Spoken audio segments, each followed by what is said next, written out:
ഉരുൾപൊട്ടലിന്റെ തലേ ദിവസം 24 വാർത്താ സംഘം ഈ പുഞ്ചിരിമട്ടം എന്ന് പറയുന്ന മേഖല സന്ദർശിച്ചിരുന്നു. പ്രകൃതി ദുരന്തത്തെക്കുറിച്ചുള്ള ആശങ്കകൾ അപ്പോൾ തന്നെ അവിടുത്തെ പ്രദേശവാസികൾ പങ്കുവച്ചതുമാണ്. അതിൽ ഒരാളാണ് വിജയൻ.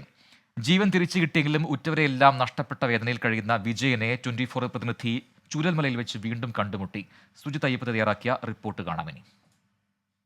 ഈ വെള്ളം കയറുന്ന എല്ലാവർക്കും ഭീഷണിയായിരുന്നു, എല്ലാവർക്കും പേടി, എല്ലാവരും പരസ്പരം കരച്ചിലും പറച്ചിലും, വേറെ ആരും ഒന്നും പറയാനൊന്നുമില്ല, മാറ്റി താമസിച്ചിട്ടൊന്നുമില്ല.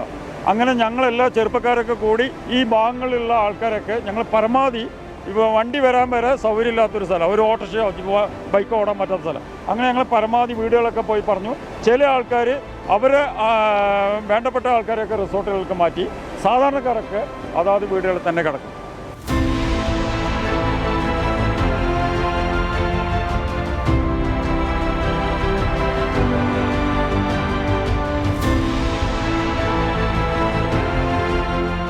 ഉരുൾപൊട്ടൽ ഉണ്ടായതിൻ്റെ തലേ ദിവസം പുഞ്ചിരിമട്ടത്ത് ഞാൻ എത്തിയിരുന്നു. പുഞ്ചിരിമട്ടത്തെ ഒരു പാലത്തിന് മുകളിൽ ഏതാനും പേരുമായി സംസാരിച്ചു. അവരുടെ പ്രതികരണങ്ങൾ തേടി, ആശങ്കകൾ പങ്കുവച്ചു. അതിൽ അന്ന് പ്രതികരിച്ച മനുഷ്യരെ തേടുകയായിരുന്നു ഇത്ര ദിവസമായി ഞാൻ. അന്ന് പ്രതികരിച്ച ഒരാൾ, വിജയൻ, നമ്മോടൊപ്പം ചേരുകയാണ്. അദ്ദേഹം ഇപ്പോൾ ഇവിടെയുണ്ട്. നിങ്ങളെ തേടി നടക്കുകയായിരുന്നു, നിങ്ങൾ എവിടെയാണ് എന്നുള്ളത് വലിയ ആശങ്കയോടുകൂടി തേടി നടക്കുകയായിരുന്നു. എന്തായിരുന്നു സംഭവിച്ചത്? നമ്മൾ പറഞ്ഞ പോലെ തന്നെ ആയില്ല കാര്യങ്ങൾ? ഞാൻ അന്ന് പറഞ്ഞില്ലേ, പിന്നെ ജനങ്ങളെ പരിഭ്രാന്തിയാണ്, അതിന് ഒരു സേഫ്റ്റി ഇല്ല, ഒരു ഭാഗത്തുനിന്നും ഇല്ല. അന്ന് രാത്രി 10 മണി വരെ ആൾക്കാരെ വിളിച്ച് അങ്ങനെ നമ്മുടെ നാടിനെ കുറിച്ച് ഉരുൾപൊട്ടും അങ്ങനെ പറയാൻ പാടുമോ എന്ന് പറഞ്ഞിട്ടാണ് എല്ലാവരും എന്നെ വിളിച്ച് ചീത്തറിഞ്ഞു. ഞാൻ സത്യാവസ്ഥയാണ് പറഞ്ഞത്, എൻ്റെ അനുഭവമാണ്. ഞാൻ 2020 എൻ്റെ വീട് പോയതുകൊണ്ട് ഞാൻ എൻ്റെ സത്യാവസ്ഥയാണ് പറഞ്ഞത്. നിങ്ങളോട് ഞാൻ അതാ പറഞ്ഞത്. പക്ഷേ അതിൻ്റെ പേരിൽ എനിക്ക് വളരെ മോശമായിട്ട് ഓരോരുത്തർ വിളിച്ചെന്നെ വളരെ മോശമായിട്ട് പറഞ്ഞു. ഞാനത് കാര്യമാക്കില്ല. ഞാൻ ജനങ്ങൾക്ക് വേണ്ടിയിട്ടാണ്. അത്രയും നമ്മൾ കാരണം ഒരാൾ പെട്ടോട്ടെ എന്ന് വിചാരിച്ചിട്ടാണ് നമ്മൾ പറഞ്ഞു. പക്ഷേ ഞാൻ ഇവിടെ വന്നു, എൻ്റെ കൂടെ അന്ന് സുബ്രഹ്മണ്യൻ ഉണ്ടായിരുന്നു.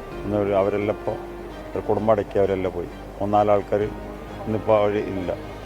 നമ്മളിപ്പോൾ പിന്നെ നിങ്ങളെ കാണുമെന്ന് പറഞ്ഞാൽ എൻ്റെ അമ്മനെ ഇതുവരെ കിട്ടിയിട്ടില്ല. അമ്മയും ഞാനും എൻ്റെ കയ്യിൽ നിന്നാണ് അമ്മ പോകുന്നത്, എൻ്റെ അനിയത്തി പോകുന്നത്. അതുപോലെ 22 ആൾ ഞങ്ങൾ ഒരു റൂമിലാണ്. ആ റൂമിൽ അപ്പോൾ ഞാൻ JCB കാണിച്ചു കൊടുത്തു. അതിൻ്റെ ഉള്ളിലൊന്ന് മാന്തിയൊക്കെ ചിലപ്പോൾ അമ്മനെ കിട്ടുകയാണെങ്കിൽ അപ്പോൾ അവർ കാണിച്ചു കൊടുത്തു. ഇന്നിപ്പോൾ ഏതായാലും നിർത്തി. നാളെ രാവിലെ ആ ഒരു ബെഡിലാണ് അമ്മനെ അച്ഛനെ ഇരുത്തി. അച്ഛൻ രക്ഷപ്പെട്ടു. അമ്മ അതിൽ ആ റൂമിനുള്ളിൽ തന്നെ ചളിയിൽ വീണെന്നാണ് എനിക്കൊരു ഇത്. അപ്പം ഞാൻ അവിടെ കൊണ്ടുപോയി കാണിച്ചു കൊടുത്തിട്ടുണ്ട്. ഇപ്പോൾ മുണ്ടക്കയിൽ നിന്നൊക്കെ എത്ര ആൾ, ചുരുൾമലത്ത് എത്ര ആൾ, ഈ നമ്മളെ നാടേ ഇല്ല. ഇനിയൊന്നും ഈ നാട്ടിൽ ജീവിക്കാനും കഴിയില്ല. അതുകൊണ്ടാണ് നമ്മൾ ഉള്ള സത്യ പറഞ്ഞത്. ഇതിൽ വേറൊരു രാഷ്ട്രീയമോ ജാതിയോ മതമോ ഒന്നുമില്ല. ഞാൻ സത്യസന്ധമായിട്ടാണ് പറഞ്ഞത്. ഇപ്പോൾ ഈ ഒരു ചാനലിൽ സത്യസന്ധമായിട്ട് പറഞ്ഞ ഞാനാണ്. കാരണം അന്ന് ബൈറ്റ് കൊടുത്തതിൽ സത്യം പറഞ്ഞു അതേ സംഭവം സംഭവിച്ചു. എന്തായാലും വിജയൻ പറയുന്ന പോലെ തന്നെ അന്നത്തെ ആശങ്ക പൂർണ്ണമായും പങ്കുവച്ച ആളാണ് വിജയൻ.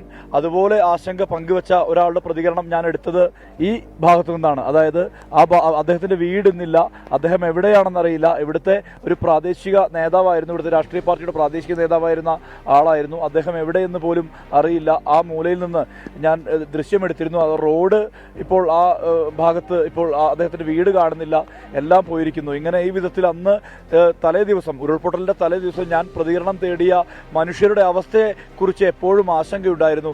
അവരിൽ ഒരാളെ കണ്ടെത്തിയിരിക്കുന്നു. ഒരാൾ ജീവനോടെ ഇവിടെയുണ്ട്. ഈ പ്രദേശവാസിയായിട്ടുള്ള ഒരാൾ ജീവനോടെ ഉണ്ട് എന്നത് ആശ്വാസം.